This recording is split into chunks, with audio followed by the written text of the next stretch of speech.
I have an esteemed set of panelists with me. So we're going to do a couple of rounds of questions, and then we're going to open it up to the audience. Let's dive right in. My first question is actually going to be to all of you.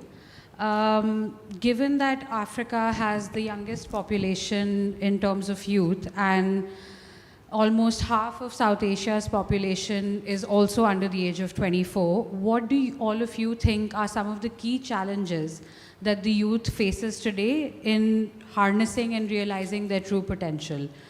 Cynthia, I'm going to start with you, and then we'll move to the others. Yeah, absolutely. Well, thank you so much for having us here. And before I begin, I definitely want to just acknowledge my perspective in the sense that the majority of my family is from the Global South, but I was born and raised in the United States. So I do want to acknowledge the immense amount of privilege that comes with being from the Global North, and I know that that affects my perspective, and I want to be mindful of that as I speak about this topic. And so I think in general, there needs to be more done to support and uplift youth from the Global South in these initiatives. Here in South Africa, there is an inequitable access to a lot of resources, and there's a shortage of water and electricity here and then across a lot of the Global South. And so on the Global North's front, there needs to be more done to support and uplift youth in the Global South, and to create programs that mentor and support youth from across the globe. And a lot of it needs to be done in a way that doesn't trap Global South countries into debt. And so thinking about grants and microfinance instead of loans, and ensuring that young people have equitable opportunities. So for example, under India's presidency in the last G20, the African Union was added to it, and that has done so much to uplift youth, including for youth representation within the Y20 as well. And so there are small steps that every country and every organization can take, but it's definitely about leveraging youth networks, creating opportunities and spaces, and lowering the barriers such as the digital divide between the Global North and Global South. When we talk about unemployment, underemployment, it's a big issue. First of all, there's no enabling environment to even empower the youth to be unemployed, to be employed, because they are marginalized and vulnerable in society. So they are not even given that chance to be on the table. It's not about schooling the youth. It's by giving them that platform for them to rise and to be seen, not just doling out funds. First of all, we don't even have anything about seed funding. Assessing the seed funding is another issue. Innovations, they have innovations. They are very, very persistent. Our youths are very, very persistent. They are very innovative. They think, but there's no enabling environment for them to thrive. So I just want to go straight to the solutions, because I feel our leaders have a role to play in empowering the youth, and also allowing the youth to come to the table. Because if you don't allow them to come to the table, how do you address the issues that are prevailing? If you talk about climate change, you talk about degradation of land, talk about climate financing. I know you're going to talk about that very soon, about the multilateral development banks. If you're doling out these funds, how do you dole out these funds? Because the youth can't just walk up to a bank and say, please, I need to be empowered.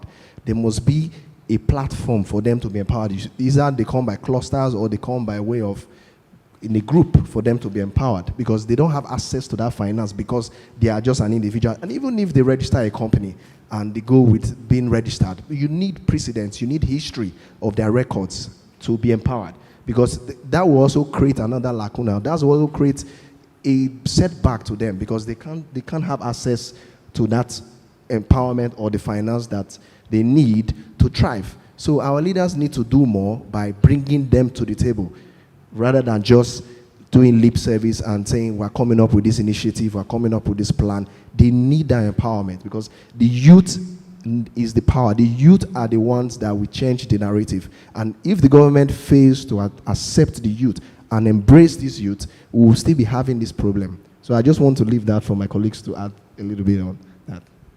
So to answer that question, I would like to bucket kind of the key challenges into 4 areas, and given that we're throwing light on our respective geographies. So for South Asia and India in particular, of course, the biggest challenge is that of employment.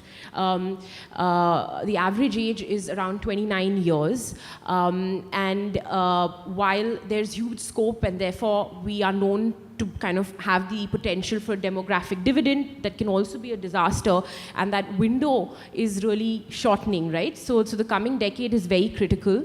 Historically, countries have mostly evolved from agriculture to manufacturing to services, whereas India as a country has been quite an anomaly where we have not had a full-blown manufacturing sector. So how do you create large-scale blue-collar jobs, and how do you create a high-quality white-collar jobs? That's going to be a huge challenge. The other is the skills mismatch, in terms of demand and supply. Along with that, greater requirement of industry experience, so that there's the bridging between academia and industry. And along with that, would also like to add that the formalization of the informal economy, because about 90% of the Indian economy is still in the informal sector.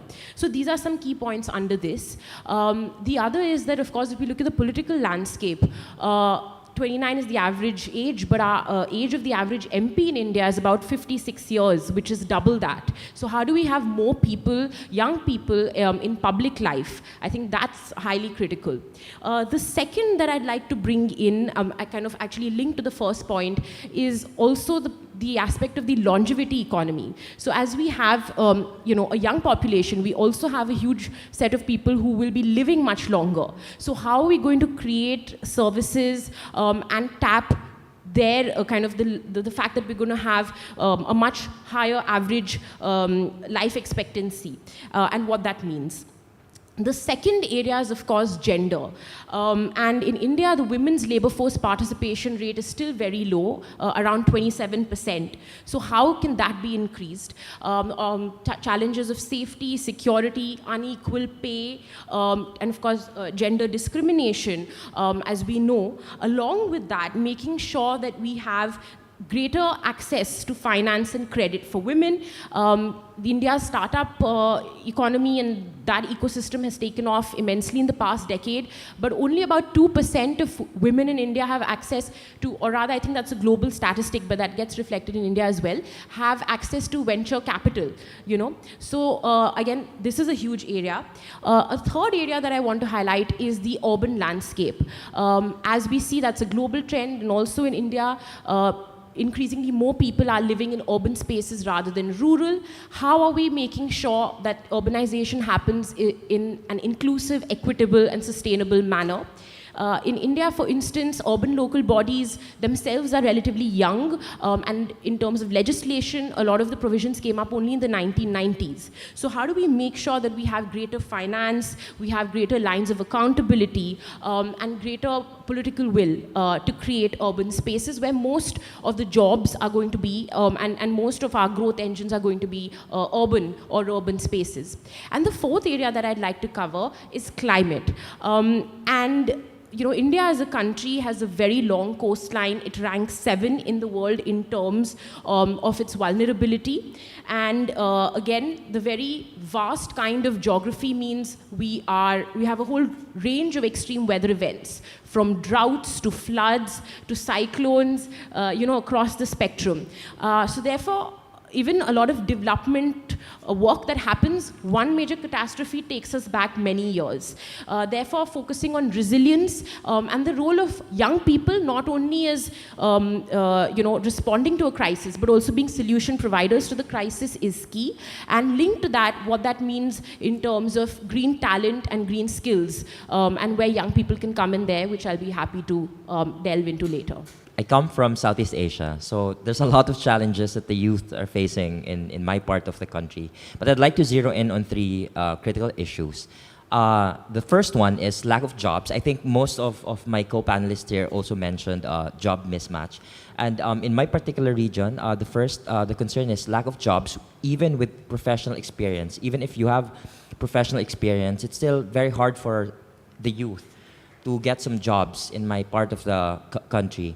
In fact, in my country alone, 33% of the youth has said that they don't have, they can't find any jobs, you know, and it can foil any business ventures even for them. The second one that I'd like to point out is on apologies, I have to double check my notes. Access to good education. So part of Southeast Asia as well, I think that the youth faces as on how good education can lead them to professional growth. And the third one is lack to no access of platforms for micro, small, and medium enterprises, which could have a, you know, could have a good impact for the youth in my region. So I think I'd like to zero in on those three. Thank you, Sean. I'd like to actually follow up on the point that you just made and ask you from an institutional level, what do you think governments, multilateral institutions, and educational institutions need to do to address these challenges that the youth talks about when it comes to the lack of education, lack of access to the adequate jobs that they want? What do you think these institutions can do, should do in the context of Southeast Asia, for example? Thank you for that question. I work as a government in our government, and I think that the best way to really solve a problem is to institutionalize that solution. So you legislate it. So I do believe that we have to strengthen our education for micro, small, medium enterprises by advocating for the integration of it in our curriculum. At the same time, putting legislation that addresses the demands of the sector. Also, we have to ensure that the platforms are inclusive for our SMEs and young entrepreneurs, and also to regularly engage with the youth in both in the formal and informal sectors. Thank you. Vanshika, I want to touch on a point that you made about the average age of Indian MPs versus the average age of the youth in India. What do you think is a good incentive that perhaps our government can provide to have more young people in government jobs, in government positions, and in leadership positions within the government? So I think multiple points there. I think firstly, the entry points and the trajectories on how people can develop careers in public service, I think that itself needs to broaden. In India, unfortunately, it's still quite narrow, where either people are part of the non-political executive in the form of a national civil servant, or through as a political representative. In both cases, though, the commonality is that you're also dealing with the average age of the stakeholders that you're dealing with is much, much higher. So I think some of the action steps that can be taken, include the fact that there should be more youth-focused councils that bring young people, give them a seat at the table, give them decision-making capacity, formally or even informally. I think second, there should be more lateral entrance to public, institutions, and we see that there's so much of that in other countries. There should be more fast-tracking mechanisms, that helps cut short even the time period. Into those, to kind of give them those opportunities. The third is really focusing on building intergenerational, leadership and an intergenerational approach, which I think is completely lacking. So looking at just decision making through a different framework, which is more intergenerational in nature. I think fourthly, focusing on youth-focused budgets, making sure that budget lines are specifically looking at outcomes which are impacting young people. And then, of course, over and above that, a youth-led development focus. In India, we have seen a push towards, for instance, women-led development. How can we look at what does youth-led development mean? And let's not forget that young people come in with a lot of energy and ideas, but a lot of the work in the public sector or institutions which are public sector focused or public-private sector engagement are very long-drawn processes and actually require a lot of patience and resilience, and then a commitment of an X amount of time. So how do we make sure we can prioritize activities and initiatives where we can also enable young people to be part of quicker turnaround, times, more low-hanging fruits which we can convert into quick successes, and at the same time provide a clear roadmap on, what does a trajectory in certain jobs and roles look like.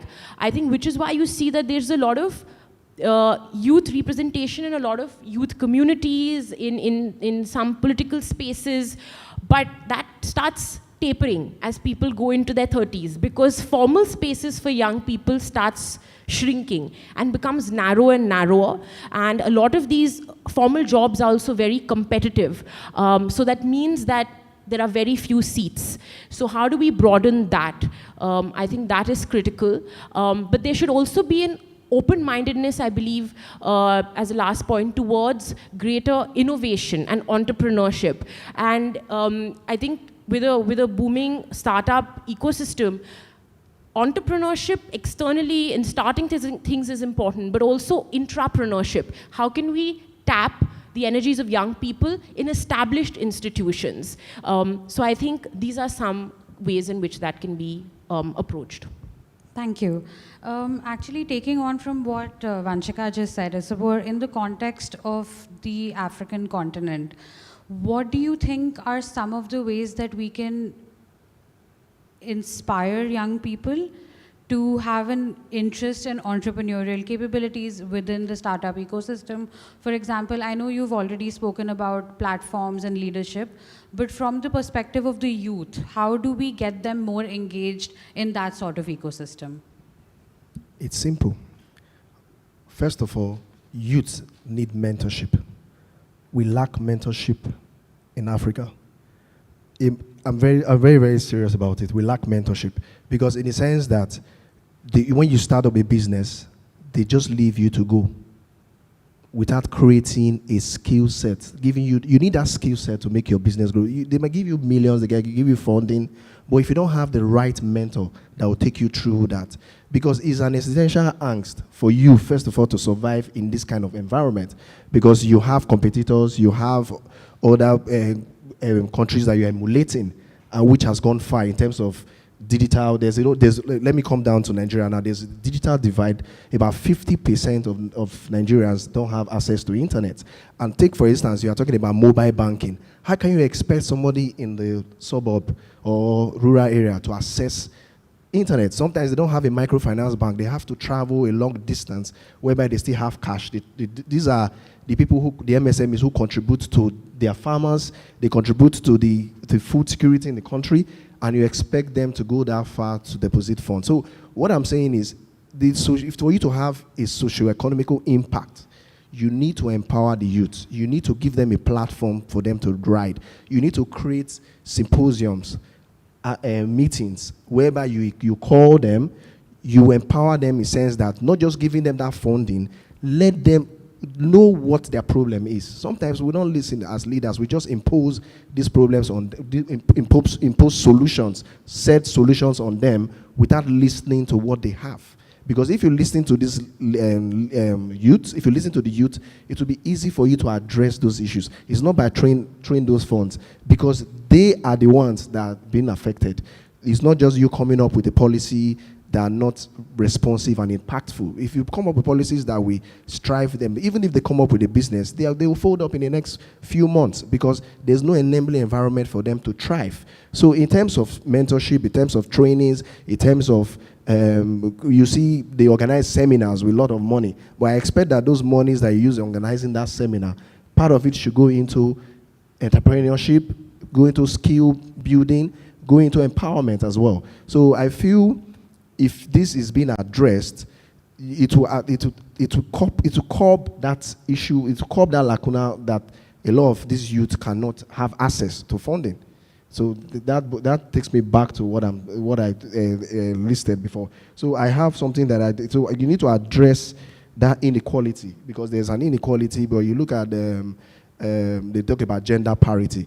You look at some part and you want to favor some part and you're not favoring some part. You look at cultural sensitivity. Those things are not put in place when addressing this issue. Emotional intelligence, empathy too. Because if you don't have empathy, if our leaders are not empathetic, how do they address issues that concerns the youths?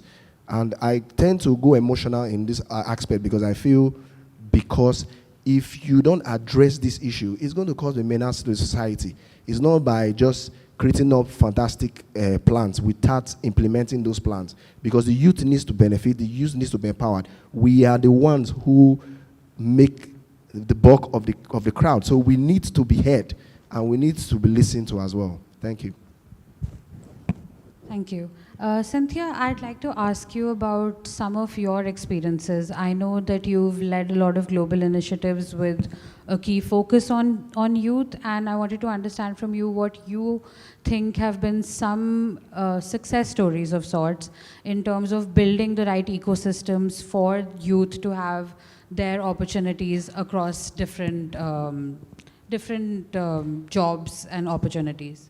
Of course. Well, thank you so much. And I think before directly answering the question, I just think that at a high level view, to empower youth, we need to focus on three different things, which would be investment, policies, and opportunities. So starting with investment, a lot of my colleagues have touched on this before, but a lot of times young people are an afterthought in every single space. So we are a tokenized box that gets checked off, or even if youth are included, a lot of times their ideas aren't actually being implemented or heard. So first and foremost, there needs to be more investments in mentorships and partnerships and creating ecosystems and incubators for young people to develop their ideas, which is something I've seen work in the United States and other places and can certainly be scaled up.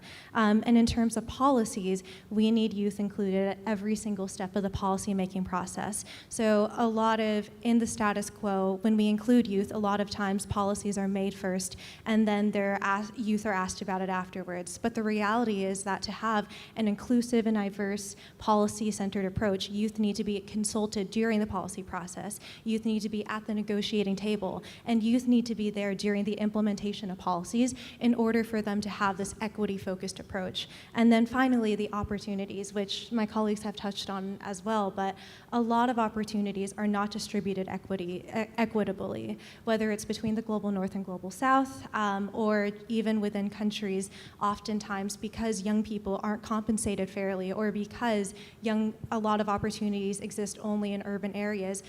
Historically vulnerable populations don't get represented the same. And so there needs to be more opportunities for young people to be able to have their voices heard, and there needs to be more support, whether it's financially or educationally, for those young people.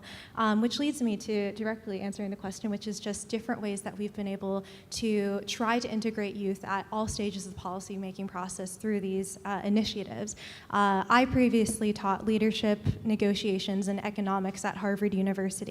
And I saw that there was a big deficit in terms of the ability of young people to access education in the global north and elite institutions such as Harvard, and young people who wanted to be a part of the policy-making process in the global south. And so I partnered with the Youth Negotiators Academy to train young people from the global south who were a part of their country's delegations at the Conference of Parties of the United Nations, aka COP28 from last year, so that they could have the negotiation skills to negotiate against people from the global north and to have a larger stake as young people to talk about how the climate crisis is affecting them and their futures.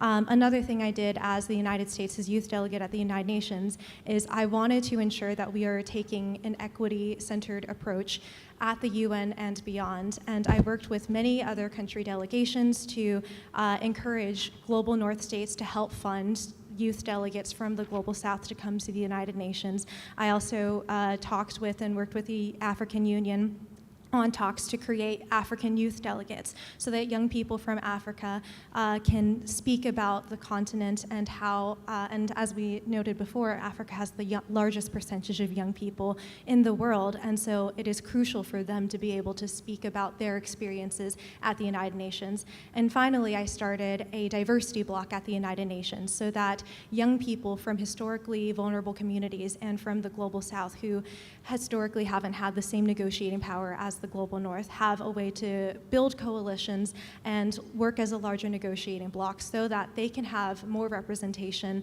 and more power in these negotiations. It's definitely a work in progress, all these different things, but at the end of the day, it's always been about how do we empower young people from every part of the world and those who are the greatest inheritors of our global crises such as climate change to speak on their own behalf and to feel as if they have an actual voice in the system. Thank you. Before I open it up to the audience, this is an open-ended question, and I'm happy to have any of you answer this. Moving from a macro level to a more individual level, I'd like you to tap into your own experiences and perhaps share some insights into what you think you have faced, a challenge that you have faced that you would like to enlighten perhaps the youth that is present in the audience today and also the people that would be watching online, and what you learned from it and how you think that could impact other people as well and how they can perhaps benefit from your experiences. Vanchika? Yeah, sure.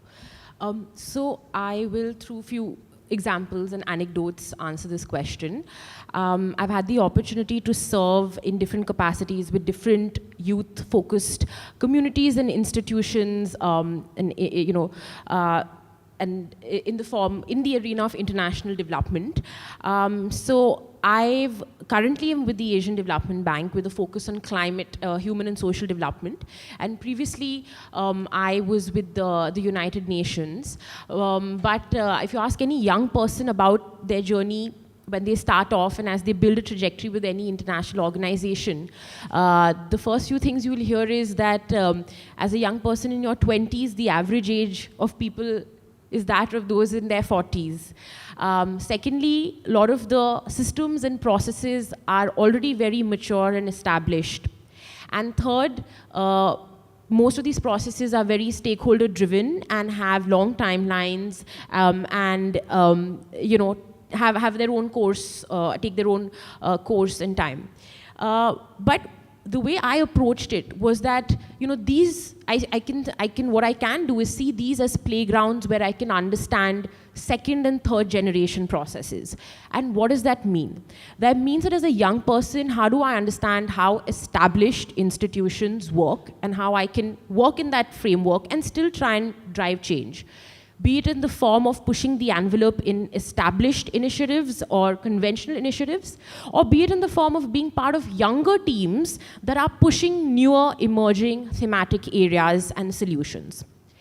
The second is, and to give a further example there, that even with the ADB, a lot of my work has been at the intersection of climate and health, which is a very emerging area and has come up in the last 2 to 3 years in a big way. And literally those of us working on it, it's like being part of a startup team within a very established institution. And that has been a very exciting experience where we see that agenda and action needle move globally, but a lot of the work is literally being driven by a very lean team within a very large institution. The second point is that I started looking at other communities from the lens of, framing it from the way I could learn, contribute, and kind of learn and contribute both ways. So a wonderful community that I think I've almost come of age with has been the Global Shapers, which is a World Economic Forum initiative for individuals under 30. The way it functions is in a hub form, and there are 400 hubs globally across 400 cities. It is a space where young people can come and work on social impact projects over and above their professional commitments. So the way I frame that experience for myself was, how can I look at this platform as a space where I can build and drive first generation processes? And what does that mean?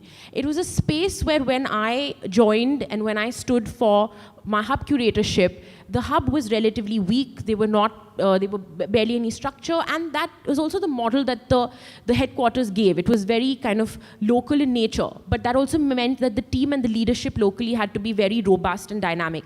So that gave me the opportunity to really build ground up, what would the hub look like, what kind of verticals and horizontals we could have, how to galvanize teams, how to mobilize resources, how to look at community culture, how to look at partnerships, how to look at financing, how to look at project planning, template designing, project execution, monitoring, evaluation, and the entire life cycle. And I felt that I learned so much from that experience, which was not even my primary professional commitment in many ways, because I was just so eager to learn and contribute and just take it as a playground, to develop myself and my leadership skills. And the beauty was that across those of us, who were active and could develop our hubs, we were able to partner with our 400 hubs, of course, but also with a whole range of forum stakeholders, partners, as well as external players. And the kind of work that we undertook, I think, really surpassed all our expectations, be it on climate, be it on public health, COVID response management, education, equity, and so on.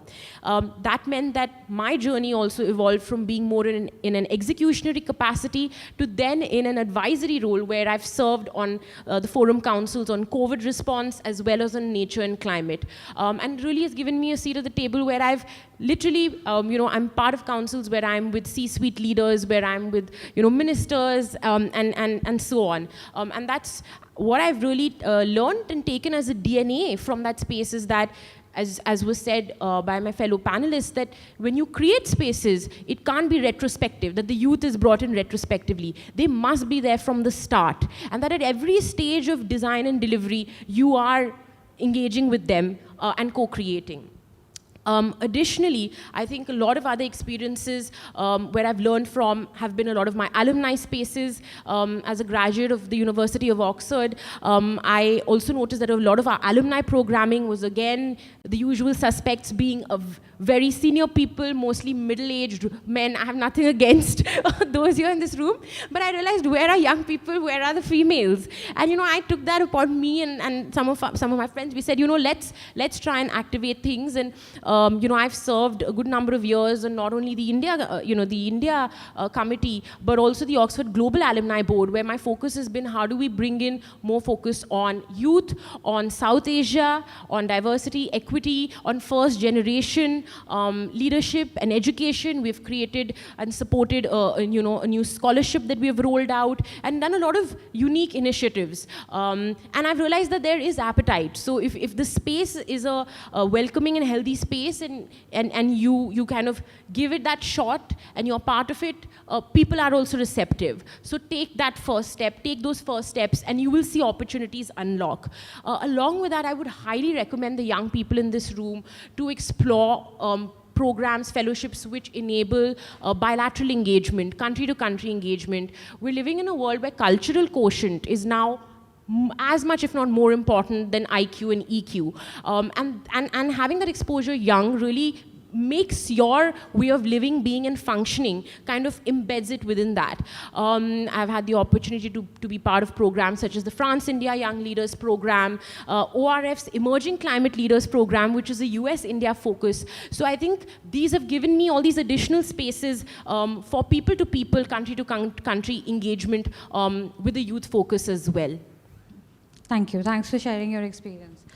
Sean, in the context of perhaps the government, what would you say are some key takeaways that the youth should have? We've spoken a lot about how young people need to enter into government and public service. You are a young person in the government. What would you say are some key takeaways people should be cognizant of when they're looking at a job in such a sector? I think that the youth should really seize the opportunity because in my case, people from the older generation, they do not trust young people to hold positions of power. That's true. In my work alone, I was the youngest when I joined the office of the president. I was the youngest, but even then, even with the right education, people from from the older generation do not trust you to hold anything. basically you're not, you're working there, but you're not part of this, you're not part of the table, of the decision-making table. So I think that the youth who wants to work in the government, you have to seize the opportunity, and you have to, you have to let your higher ups knows that that you can bring in something, So I think, yeah. Thank you. I think we're running low on time, and I do want to go to the audience. So, Cynthia and Isabor, I'm going to give you a minute each to give us your quick takes on this conversation. Cynthia, you first. Yeah, absolutely. Well, thank you all for joining us. And as a quick takeaway, we really hope to have an equity-focused empowerment of young people across the globe and within our borders as well. The youth is the power. The youth should not be deprived. You should stand your ground, because you are the one that will make it change. You might be the youth now. In the next 50 years, you are no longer the youth. You'll be a change maker.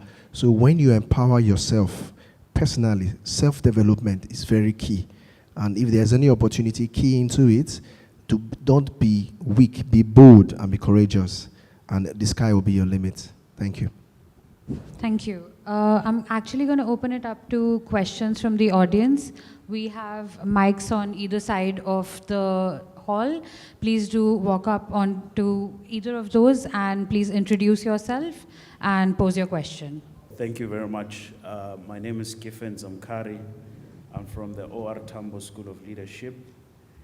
And good evening to everyone from all parts of the world. Let me foreground my comment on the theme that was given to this session, our Tomorrow Today. And looking at the magnitude of this conference, I was really thinking to myself, what is this theme saying to us? And for me, there are two things. One is that, what are the biggest threats that are facing us as young people on a macro level, on a global level, rather than on a micro level? But secondly, how should we respond to those threats in order to build a better tomorrow?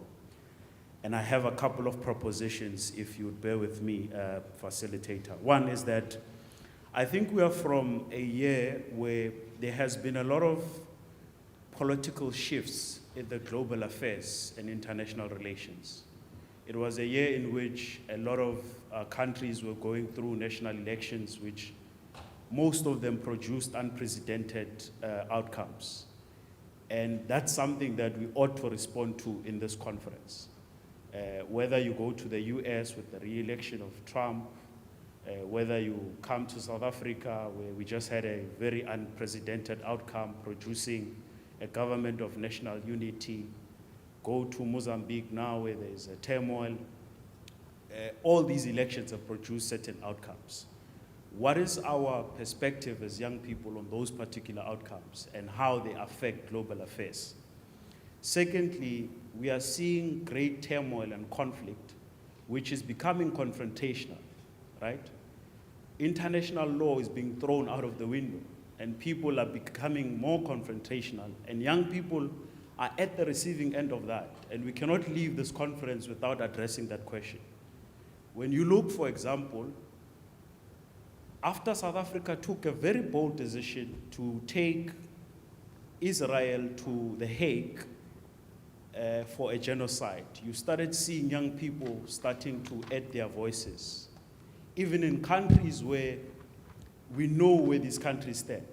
But those voices are being ignored. And I believe young people are saying, we cannot sit aside when young people in Gaza are dying every day. They don't have the privilege to gather like this. So what is our response to that?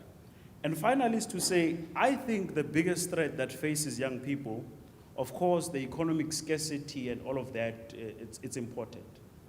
But it's really outdated political systems and institutions that fail to respond to serious humanitarian crisis that faces young people at the receiving end. And therefore, my proposition is that during this session and beyond, what we really need to think about as crafting a better tomorrow is ask ourselves, are the current political systems still relevant to respond to the challenges that are facing us today? are the institutions themselves still relevant? To make this point, you have the global south, which is on the rise, and we are on the receiving end of all of these bad things I spoke about. And when you look at the multilateral institutions that are rising, they seek to reinforce the political systems that have been created by the multilateral institutions that have emerged after the World War.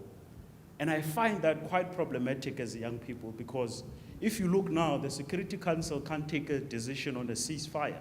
What are we saying as young people to that? How are we reimagining these institutions and political system? So I think for me, those are the macro issues that we should look at in this conversation. Thank you very much. Okay, hi everyone, I'm Andre Milan. I'm a Stellenbosch University law student. For the purposes of this conversation, I'm 22 years old, so I feel like I have a stake.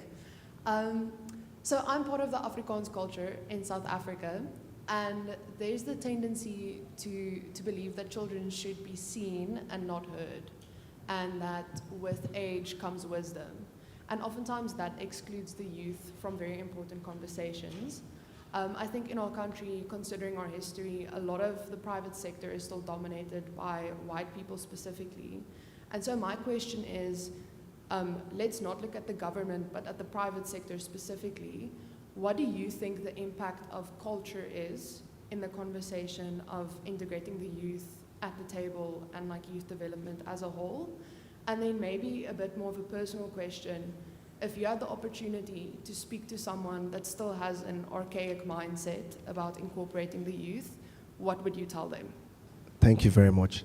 I like your question. It's very, very political. And I also need to tread with caution when answering the question. Is that okay? Good. You talked about international politics, international law. International law, basically, I would say, I'm a lawyer. It's basically international politics. Who dictates and what interest? It's all about interest. I would just be neutral on this ground. I would say addressing issues that concerns the youth. First of all, our leaders need to recognize us, that we're human beings, and we need to be heard. Our cries need to be heard, and there's nothing wrong with going around. Civil rights movement has actually made an impact to say that's the only reasons government here, when there's a civil rights movement, when there's an agenda, when there's a cry on something. So you don't stop it because you feel your voice is not heard.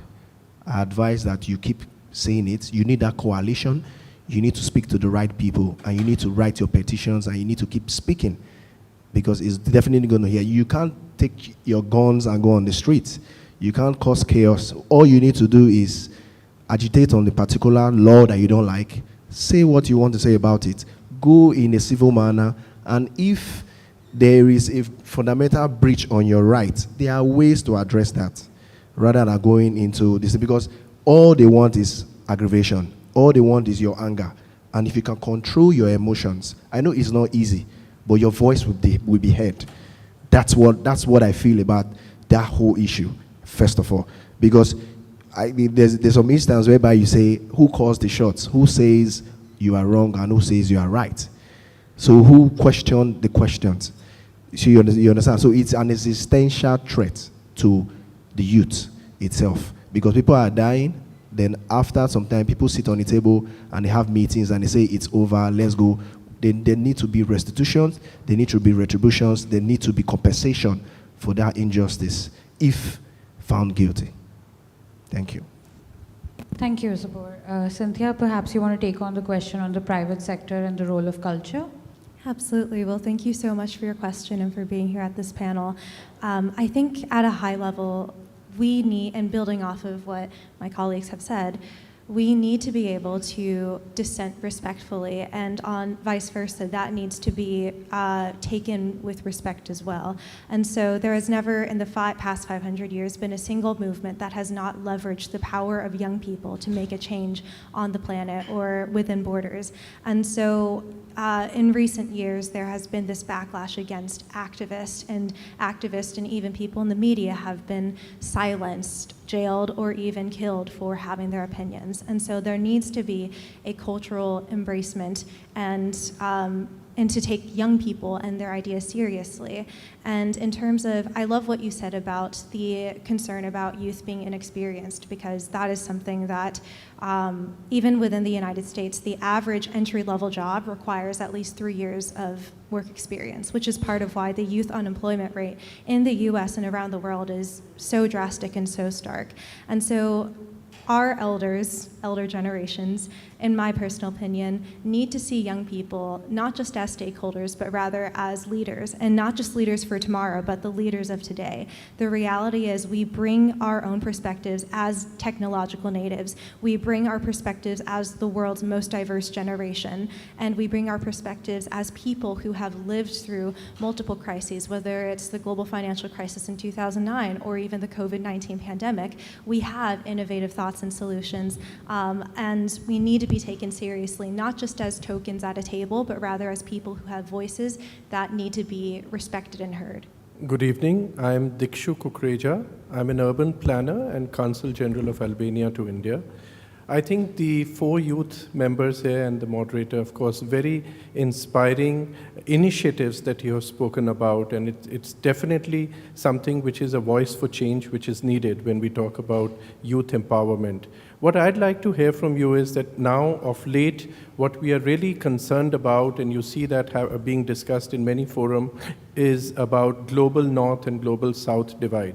But I think one of the divides that we have sort of now forgotten, which was important in the 20th century, and I do believe it's even more important now, is the urban-rural divide. So I would like to hear from any of you, perhaps Vanshika, you have given a very interesting background to some of the initiatives you have taken up. How do you see that the kind of initiatives all of you have been privileged to take up, and many more like you are doing, how can those initiatives be carried forward or carried along rather with youth from the rural side? Because that's an important divide we need to bridge as well. Hi, I'm Regan Marshall Johnson from Stellenbosch University. For this conversation, I'm also 20 years old, so I think this is also something important to us. Also a political scholar, student at Stellenbosch University. My question for you as the panel is, as Stellenbosch University, we have a vision called Vision 2040, where our core strategic themes is to create a transformative student experience and to enable our students to have the graduate attributes as Stellenbosch University to equip them to be a force in the working environment.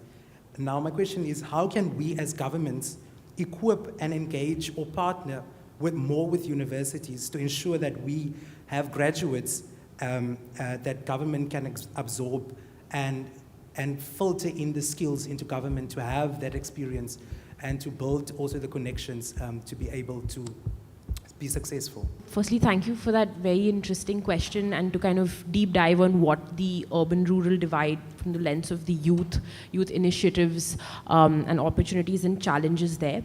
I think no doubt we would all agree that a lot of a lot of fantastic global opportunities do tend to, unfortunately, sometimes end up being more urban focused and towards youth that are in urban areas or have access to leading educational and employment opportunities and infrastructure in cities.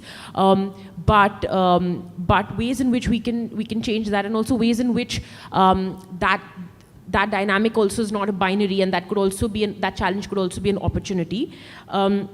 One is that a lot of our work, though a lot of the communities may be urban, but the challenges are in rural areas. So definitely, if you do any kind of sample sizing, you will see that a lot of these communities, while they may be in urban spaces, but they are solutioning for challenges in rural areas. And rural areas in many ways are acting as that laboratory to pilot and scale. The other is, and so while there's the aspect of rural areas as receivers of those solutions, on the other side, there should also be a focus on how we, in terms of talent acquisition, how we get more people and onboard more people as part of these more urban-focused initiatives or platforms. Something we really focused on was vernacular kind of expanding the pool of languages, not having English as the only language of functioning, to bring in more vernacular languages, to make sure that the toolkits, the solutions we provide are disseminated in vernacular languages as well. We also made sure that we mobilized people and circulated opportunities amongst groups that were spread across rural and urban spaces. The third, I would say, is also looking at our comparative advantages, because no doubt there are things that urban areas are better placed to do vis-a-vis, the rural areas. And sometimes we probably also under-index thinking the urban is anyway pretty catered to, but that's not the case, because we know that the capacity holding size of cities is much less compared to, say, rural areas where populations are more fragmented. So therefore, the intensity of the challenge and population size is much more. So how can we look at that comparative strength? Because urban areas also have their own set of challenges. So to give an example, perhaps if there are sectors such as agriculture or MSMEs, maybe an agrarian setup, or fisheries, an agrarian setup lends itself better. If we're looking at, if we're looking at urban infrastructure, or we're looking at financial markets, those sectors are better placed in urban areas. So how can we probably map those? But I completely agree that there needs to be more rural to urban. And another very important starting place could also be just more immersion and more interaction. A lot of us from large countries, sometimes tend to remain in our urban pockets. So we must also travel and engage with more people from the rural countryside and vice versa. And just to add one last thing to this question and to the point around mentorship. So I've had the opportunity to be part of this wonderful mentorship program where the focus is on rural girls from the rural countryside in India who are first generation learners. That's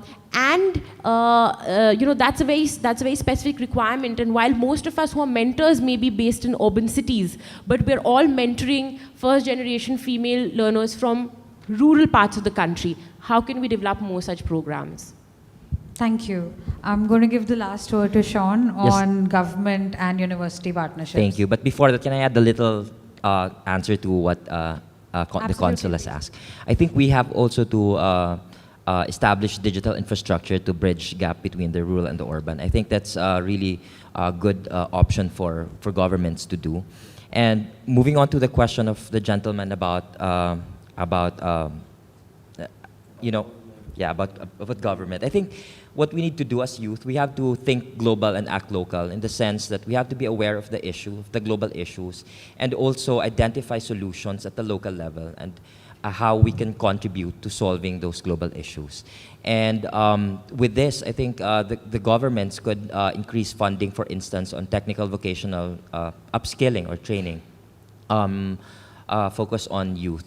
So, yeah. Let me just add something let me clear your question. The government has a role to play by going to the school, or the school also has a role to play, showcase the best students or showcase the students who graduated, and also post them or write to, the school has a role to play. Like in Nigeria, we have this National Youth Service Corps, whereby when you graduate from the university, you are being posted to do a community service for 1 year before you start employment. So that gives you a leverage for you to showcase your talent with the organization that you are being posted to. So people are posted to different organizations, posted to the police to foreign service, all organizations, even private organizations might request for brilliant minds from the school. So if that platform, I don't know if you have it in South Africa, if you have something like that with your school, having that design, that method for them to adopt students who come up with very excellent grades and all that in a particular field, people can come fishing for them even before they graduate and say, this is my best student, and people will fish for them. People do it a lot. Just one a little addition. The youth should be volunteers. You have to find opportunities to volunteer. I started out as a volunteer, so that's what landed me in a good job in government. I started as a volunteer, and then I worked my way up. So you can find opportunities to volunteer, and based on your advocacy, so go find it. Please join me with a round of applause for our lovely panelists. They've been great.